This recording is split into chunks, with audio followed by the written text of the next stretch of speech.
संगीत सरिता। मित्रों नमस्कार।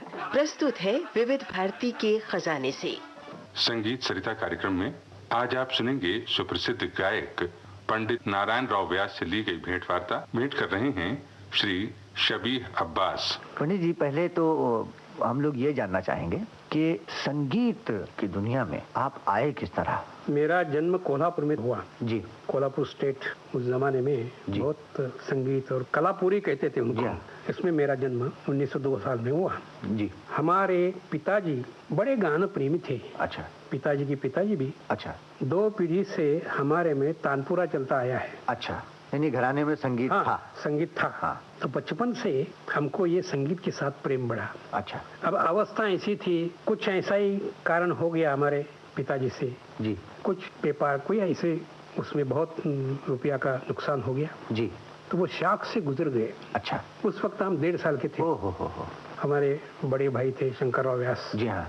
वो 4 साल के थे, 5 साल के, और हमारे उनसे भी बड़े थे भाई एक जी।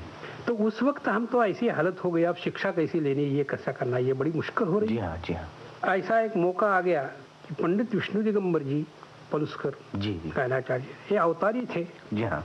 तो उनका दर्शन हुआ रामायण द्वारे, रामायण की कथा और उसके द्वारा संगीत का प्रचार करते थे वो। जी हाँ। तो वो मौका ऐसा कुछ आ गया और तब से हमारा ये संगीत की तरफ और ध्यान खींचा। अच्छा, तो जब पंडित पलुस्कर जी से आपकी मुलाकात हुई, आपने उनका रामायण पाठ और संगीत सुना, तो उस समय आपकी अवस्था क्या रही होगी? करीब 10 वर्ष की। अच्छा। उस वक्त में हमारे पिताजी वहाँ कोल्हापुर में अंबाजी का स्थान है बड़ा जी देवी का जी, तो वहाँ के हम पौराणिक। अच्छा। बड़े विद्वान शास्त्री थे हमारे पिताजी जी, और संगीत के साथ कभी कभी उसकी कथा वो अच्छा करते थे जी। बड़ा प्रेम था उनका संगीत के साथ। तो वो ऐसा कुछ लग गया हमें, वहाँ भी गाना बजाना, जैसे अलादिया खां साहब जी हाँ, वहाँ मुलाजम थे वो कोल्हापुर के, कोल्हापुर में महाराजा कोल्हापुर। तो वहाँ अम्बाजी की वहाँ गाना होता था सुबह जी। तो 8 वर्ष की उम्र होते हुए तब से हम सुनने लगे। अच्छा। कम से कम समझता तो कुछ नहीं था। अच्छा, अलादिया खान साहब का गाना भी मंदिर में होता था? मंदिर में होता था। अच्छा। वो तो मुलाजम थे ना जी हाँ, स्टेट के जी हाँ। तो वहाँ हम सुनने जाते थे, क्योंकि पब्लिक जो है कुछ भी नहीं मालूम उनको, ये हालत थी उस वक्त। तो जब आपकी भेंट पंडित विष्णु दिगंबर पलुस्कर जी से हुई तो आप शागिर्द भी उनके हुए? हाँ। वो किस प्रकार? जब ऐसा सुना था मैंने कि उनके वहाँ संगीत प्रचार की एक व्यवस्था रखी हुई है जी, अच्छे अच्छे घराने के लोग जी, संगीत जिसमें थोड़ा सा कुछ प्रेम है जी, ऐसे लोगों को फ्री खाना अच्छा, और कपड़ा वगैरह सब दे के पंडित जी उनको संभालना, अच्छा, उनको शिक्षा देनी। अच्छा। ये उन्होंने शुरू किया था गुरु जी ने। गुरु जी ने। अच्छा। तो ये सुना था और वैसे थोड़े थोड़े गए थे हमारे में से जी हाँ।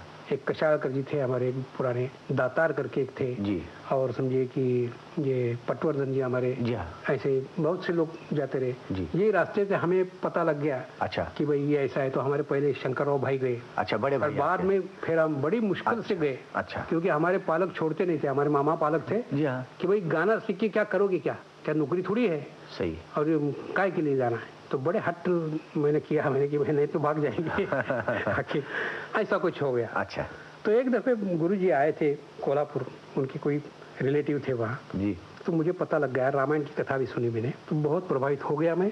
अगर चरणों की इनकी ही सेवा करेंगे हम, ये मैंने अपने मन में पक्का किया। अच्छा। और मिलने गए, उस वक्त शंकरराव गए थे उनके पास। अच्छी बात। और मैंने जब मिले तब पूछा कि भाई कौन है ये लड़का? तो मेरे शंकर व्यास उनके भाई है। हाँ, अरे तुझे गाना आता है क्या? कहीं गाना? वही मैं खुश हो गया बहुत। अच्छा। ये पूछा जब, तो मैंने एक गाना है, हमने थोड़ा ये सेवा की उनसे। अच्छा। तो बहुत खुश हो गए। अच्छा। तुम्हें सीखना है गाना? अच्छा, वो गाना जो आपने अपने गुरु जी को सुनाया था वो आपको कुछ याद है क्या? कुछ याद नहीं। अच्छा। ऐसा ही बस, तो आवाज देखा उन्होंने कि बहुत अच्छा है। अच्छा। और चलो, इतना मुझे आनंद हो गया कि ऐसे कैसे उन्होंने कहा कि चलो करके। गुरु जी का आश्रम कहाँ था? बम्बई। बम्बई में? बम्बई था मुख्य स्थान। अच्छा। और वहाँ से वो दौरे करते थे। अच्छा। प्रचार के। अच्छा। वहाँ से, तो वहाँ उनका ये था। अच्छा, गुरु जी से आप फिर वहाँ पहुँच गए जी, और फिर वहाँ तो क्लासेस चलते थे ना। अच्छा। गंधर्व विद्यालय जी हाँ, बड़ा था, कोई 200-300 ये सीखने वाले थे वहाँ, सीखते थे ना। बम्बई में तो हर ढंग के होते हैं ना इंस्ट्रूमेंट वगैरह, तबला, हारमोनियम, जल तरंग, जितने हैं वो इंस्ट्रूमेंट वो भी होना चाहिए, वायलिन है, ऐसे सितार है, ये सब क्लासेस बंदे हुए वहाँ। उसमें हमको भर्ती करा दिया कि हर चीज, हम तो सब इंस्ट्रूमेंट बजाते हैं। अच्छा। हाँ, और उत्तम टीचर हमें ना पहले, वाह, कि अच्छी तरह से सिखाना भी चाहिए। जी हाँ। रागदारी सब है, कोर्स बंधे हुए, परीक्षाएं पर रखी हुई। अच्छा, गुरु जी के सिखाने की विधि क्या थी? जो होने वाले हैं जी, 8-10 जन्म का ग्रुप होता था जी, वैसे तो उनके पास 150-200 थे जी हाँ, आए हुए ये करने वाले। हाँ।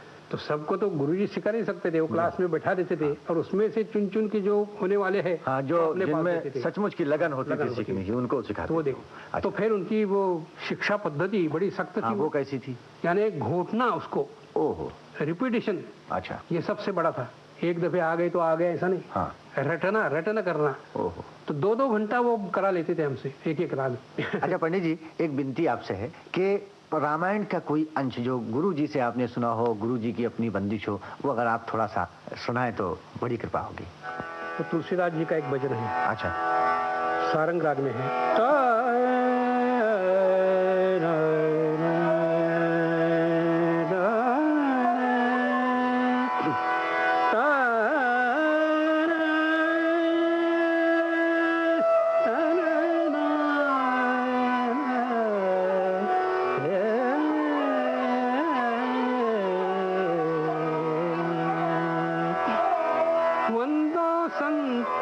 सज्जन चरना वंदो संत सज्जन चरना, दुख प्रद उभय बीच कुछ वरना, वंदो संत सज्जन चरना। पंडित जी, पहले तो हम लोग ये जानना चाहेंगे, गुरु जी के गुजरने के बाद जब आप अपने तौर पर एक गायक के रूप में सिद्ध हुए और तमाम आपके कार्यक्रम होने लगे, तो उस समय आपके जमाने में आप उभर करके आए थे, उस समय भी कुछ उस्ताद रहे होंगे, कुछ पंडित गुरुजन रहे होंगे जो गाते रहे हो, जिनको आपने सुना है होगा। उनमें से कोई प्रसिद्ध लोग कौन कौन थे उस समय? फैयाज खां बड़ौदा के जी, ग्वालियर के हाफिज अली। अच्छा, हाफिज अली खान सरोद वाले। अब्दुल करीम खान साहब रहे थे, वो ये क्या पर्वत सिंह, अच्छा, वो थे उस वक्त में, वो थे बड़े गुलाम भी थे ना आखिर। अब आपने ये बताइए कि आपका घराना कौन सा है? ग्वालियर। ग्वालियर घराना। रहमत खान साहब, तो उनसे तो कभी मैंने उनके हमारे गुरु के ये गुरु के लड़के वो, अच्छा, सब लिंक लगी हुई। तो इनसे कभी मुलाकात रही आपकी रहमत खान साहब से? हाँ, उनके तानपुरी में बैठते ना बचपन में। अच्छा, उनके गुरु जी उनको बुलाते थे हर वक्त। अच्छा, अच्छा, अच्छा। और सुनाते थे पब्लिक को, देखिए कि हमारे वो कैसे है वो। अच्छा, अच्छा। पंडित जी, ये आप अपने घराने की, रहमत खान साहब की कोई बंदिश, कोई चीज आप जरा से सुनाइए। बहार आई, बहार आई, दादर मोर पपैया, दादर मोर पपैया, पिया भी बोले गद आए, बहार आई,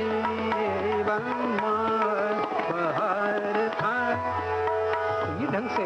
अच्छा, ये कौन सा राग था? गौड़ मल्हार। गौड़ मल्हार। पंडित जी, ऐसा हमने देखा है कि जो जितने भी गायक हैं उनके कुछ अपने बंधे हुए राग होते हैं, कुछ चीजें होती हैं जिनको वो कॉन्फ्रेंसेज में या कहीं भी कार्यक्रम हुआ तो वो गाते हैं।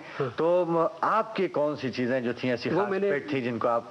हाँ, वैसे 2-4 राग मेरे 4-5 तो है ही ऐसे पेट। तो एक मालकोस का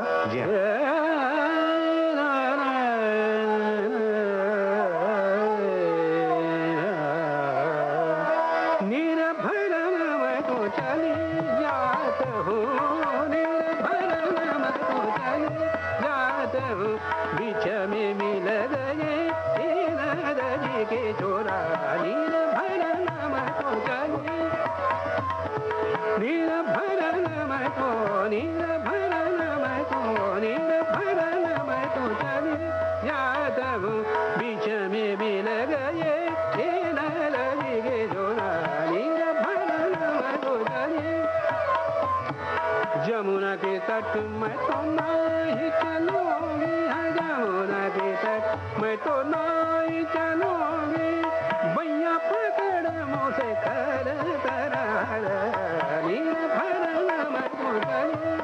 ये थोड़े में। वाह वाह, ये राग 3-3.25 मिनट में उसका सब ये होना चाहिए। अच्छा, इसके साथ में आपने कहा था भजन भी रहता था? भजन भी वो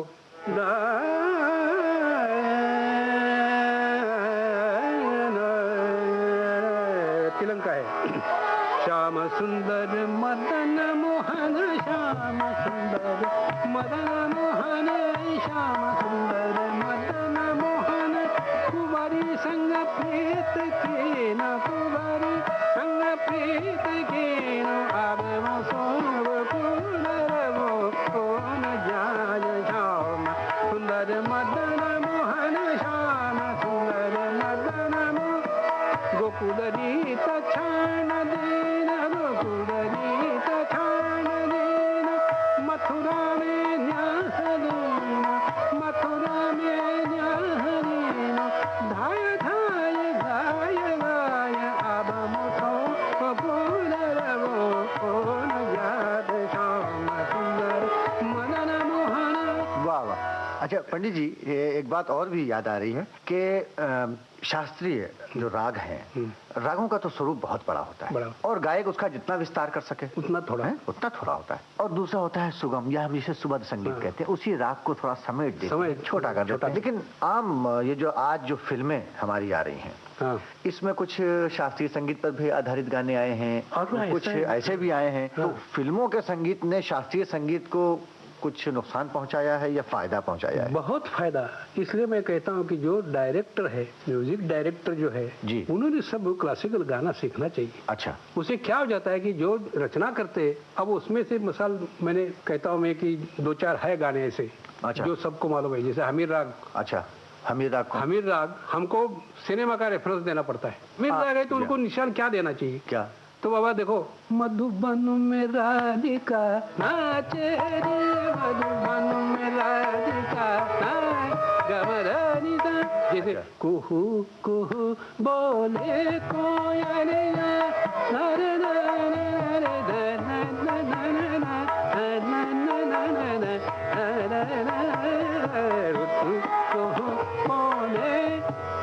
सोनी राग, सोनी। अच्छा पंडित जी, एक आपसे मैं अंत में विनती करूंगा कि अपनी पसंद से कोई एक राग जो आपको अच्छा लगे। अच्छा। हाँ। कानन कर मुसरार अबरी, कानन कर मुसरार अबरी, जाप करे वो पुकार नंगर झगर गदरिया मोरी रे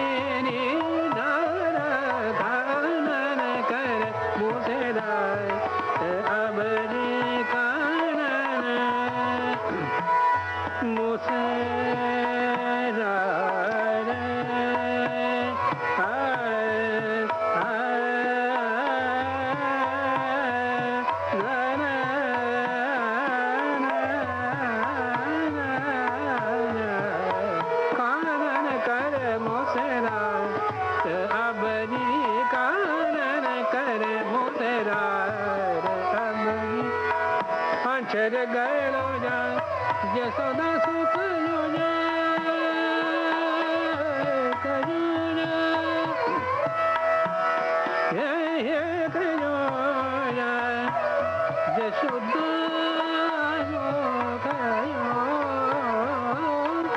चर गलो जा जसोदा सुख लो जा अपने लंगर भीट को संभाले कानन करे मुसरा। पंडित जी, ऐसे शब्द नहीं जिनसे मैं आपका धन्यवाद अदा कर सकूं। इस समय आपसे इतनी सारी बातें मिली, इतनी जानकारी मिली, आपके अनुभव से हमने आज बहुत कुछ सीखा। आपका बहुत बहुत धन्यवाद। ये भेंट वार्ता वर्ष 1989 में पहली बार प्रसारित हुई थी। इसके साथ ही आज का संगीत सरिता कार्यक्रम समाप्त हुआ। नमस्कार।